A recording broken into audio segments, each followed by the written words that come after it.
Damien, firstly, you started your autumn tour with a win. It was dramatic, but a great way to start. Yeah, it's a great way to start the Northern Tour. Never an easy test playing at Twickenham against the English, and right down to the sort of 80th minute, and it was a gutsy performance, and yeah, great way to start. And obviously, a tough rest of the tour to go, so awesome to start in that way. Take us into the mind of Damien McKenzie. You come on, 8 points down. What are you thinking? Yeah, I guess as a bench player, an impact player, I guess it's our job to come on and sort of recognise the situation of the game.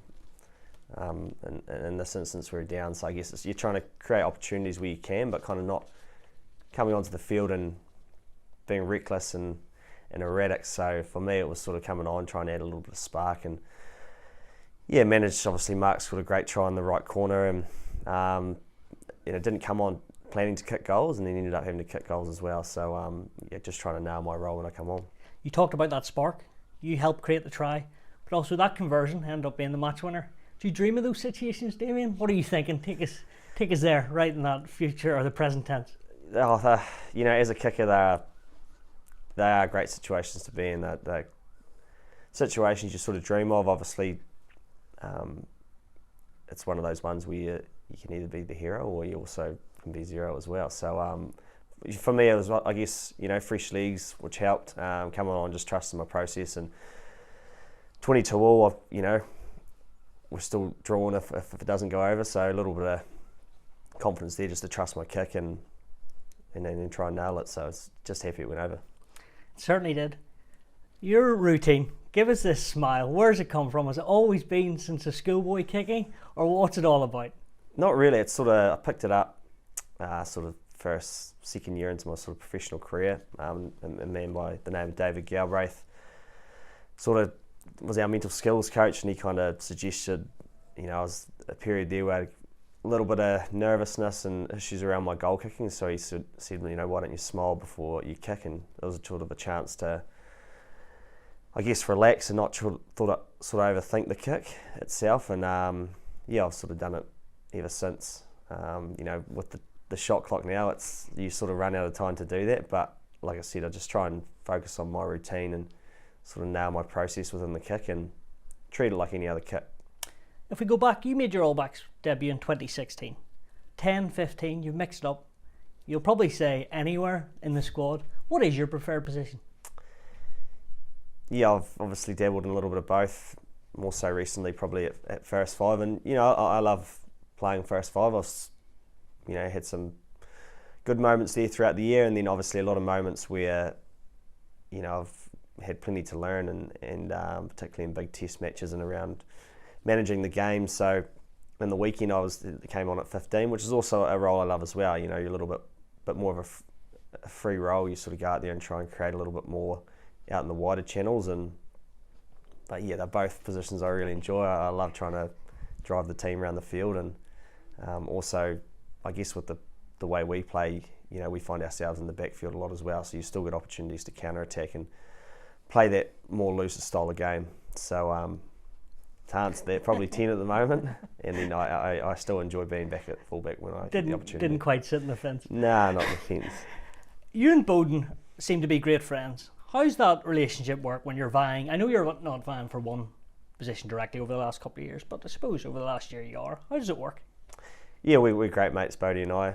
Have been for a long time, and he's a guy I've learnt a lot off and tried applying my trade similar to the way he plays the game. And for me, and I'm sure he says the same about myself, is just want the best for each other, and it's a healthy competitive relationship, and I think that's how it should be in a team. When you're vying for position, you want to get the best out of each other, and he's helping me all the time. He's obviously had a illustrious career at first five and at fullback, so his knowledge of the game can't put a price on that, and I'm always learning off him. And I try and there's not too many pointers I can give him, but I try and help out where I can as well when he's playing 10. So it's a healthy relationship and friendship that we've got, and for us, we just want to get the best out of each other and help each other succeed where we can. Do you ever think, firstly it was Richie, then it was Beauden, it's like, when's my chance, guys? Would you ever just clear off? Like New Zealand rugby and the All Blacks have always had some pretty successful teens and first fives, and that's just the way it's always been. So in any international team or any team, it's regardless of what position you play, you want to make sure you get the best out of each other, and definitely have had to earn it in the last sort of 4 or 5 years. You've worked under Steve Hansen, Ian Foster, now Scott Robertson. Do you feel he has given you the most confidence at 10 to go and express yourself?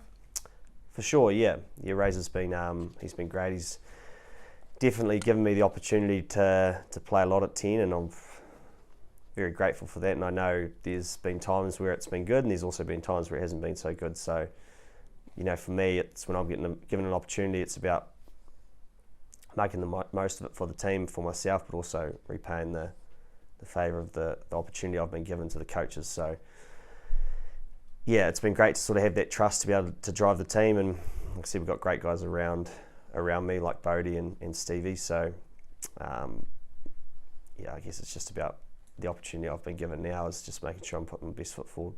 You said over a year ago, I've learned that kicking is a big part of being a playmaker. I used to run myself into trouble a bit and the team under pressure. How have you grown as a player over the last couple of years? Gotten older, probably slowed down a little bit. But I guess, time in the saddle at 10, you sort of learn that you're the driver of the team. You're the guy who gets the team around the field through your kicking, your running, and just being a director of the team. So I wouldn't say by any means that I've nailed that. There's still times where my game management needs improvement, and just making the right decisions at the right time, especially in tough test matches. The margins are really small, so I think I've gotten better, and still making sure I'm working on that part of the game around my game management, and still learning. You seem very humble. Last couple before I move on to Ireland. As a kid, I used to turn on the TV and watch Carter, Sivi Vatu, McCaw, and New Zealand pretty much win all the time. Maybe not in World Cups, but Rugby Championships, Tri-Nations. Does it hurt you guys when people maybe say they've lost a bit of their X factor or their aura, or how do you see that? Oh, it always, you never like hearing that sort of stuff, and I think we definitely haven't lost the X factor or aura. I think the international game is a lot more competitive. Test matches are tough to win, and regardless of who we play, 99% of the times it's their best or one of their best performances. So I guess that's the expectation of being an All Black. Every week we're training hard, we're working hard to make sure we put a performance that not only we're proud of as a team, but we're making people back home proud, the ones we get to represent. So test matches are not easy to win, and it's a very tight, small margins, and the teams we play against are world class, obviously. So any win we get, you got to celebrate and enjoy those moments. You mentioned world class. Ireland on Friday night. Plenty of history over the last couple of years. That nip and tuck. Chat on the field off it. How much do you love playing against them? Yeah, the Irish, obviously, the last few years, or many years, are a top quality side. Very passionate country. Love their rugby here. We've definitely seen that since we've been in Ireland. Every second person you bump into knows rugby. So have you got a good welcome? Very good welcome, actually. Yeah, the Irish have been very welcoming, friendly people. Hopefully, I don't know if we'll get the same treatment on Friday night, but yeah, obviously I've played against the Irish once before at Aviva. Apart from that, haven't had too many playing experiences myself, but watching them, the way they play a great style of rugby. They're, like I said, very passionate. They work hard for each other. So an atmosphere like the Aviva, you don't get too many better than that. So looking forward to that challenge on Friday. Are you expecting a big backlash after that World Cup quarter-final which you won? Oh, there's always a bit of revenge around those sort of games, and that was obviously a massive game for us last year, but that's last year, it's a new year this year. So for us, we just got to prepare well throughout the week, get what we need to done, and then it's about going out there on Friday and expressing ourselves, playing with no fear, and we know they're going to bring their best, so we're going to have to be at our best too. The glint in the eye. You're one of the best broken field runners in the game, but how much is your game management going to be tested on Friday, particularly now you're given the reins at 10? Yeah, it's going to be really important. Not sure what the weather's going to be doing yet, but you know, like I said, the margins are really fine in Test match rugby. So for me, it's about making the jobs easier for my forwards, which is, you know, trying to put the ball in front of them, and game management's got to be really important.